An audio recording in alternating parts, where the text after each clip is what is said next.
Naam, mtazamaji wa Trend TV bwana, baada ya Diamond Platnumz sasa this time around ni Davido. Kama unavyoelewa ni kwamba katika ile birthday ya yule billionaire kule Ghana, basi kuna ma celebrity wengi sana wakina Sarkodie, Ramsey Nouah na wengine wengi, lakini top of the town walikuwa ni Davido na Diamond Platnumz. Diamond tayari alishawasili tokea siku ya jana baada ya kutumiwa private jet kutoka Tanzania mpaka kule Ghana. Umeona bwana na tumeona jinsi kasheshe lilivyokuwa, tumeripoti katika video zilizopita. Lakini this time around bwana, niko hapa kwa ajili ya kuripoti kuhusiana na kinachoendelea sasa hivi kuelekea katika birthday party ya huyu billionaire kule Ghana, ambapo this time around ni kwamba Davido naye pia ametua. Lakini jinsi ambavyo Davido alivyoenda na Diamond kuna vitu viwili tofauti.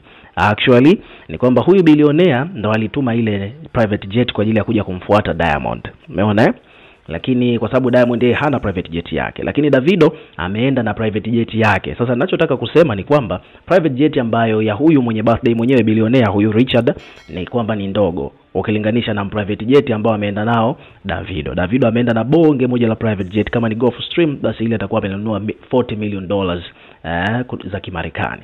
Umeona bwana, so Davido bwana ametua nchini Ghana. Nadhani atakutana na Diamond, obviously lazima watakutana face to face huko Ghana, Accra, katika birthday ya kufikisha miaka 40 ya huyu billionaire.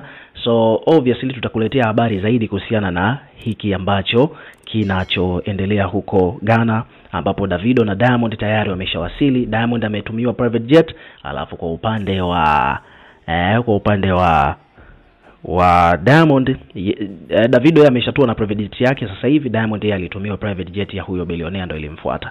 So page mbalimbali zimeripoti kuhusiana na hilo. Kwa mfano hapa kuna page wameandika kwamba Davido in Ghana to honor the birthday of Ghanaian entrepreneur Richard Kwaye. Davido alivyotua nchini Accra, Ghana kwa ajili ya sherehe za kumbukizi ya kuzaliwa kwa mmoja kati ya mabilionea wa nchi hiyo ya Ghana anayefahamika kwa jina la Richard Kwaye, ambaye anatimiza umri wa miaka 40.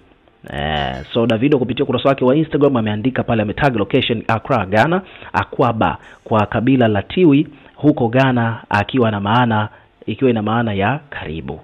Umeona bwana, kwa ukiambiwa Akwaba kwa Ghana kule maana yake umekaribishwa, yani welcome. Na hivyo ndo neno ambalo ameambiwa Davido mara tu baada ya kutua Accra huko Ghana. Una maoni gani? Weka maoni yako katika comment section, tutakuwa tukisoma na kureplay kila comment, na pia subscribe kwa ajili ya kupata update zaidi.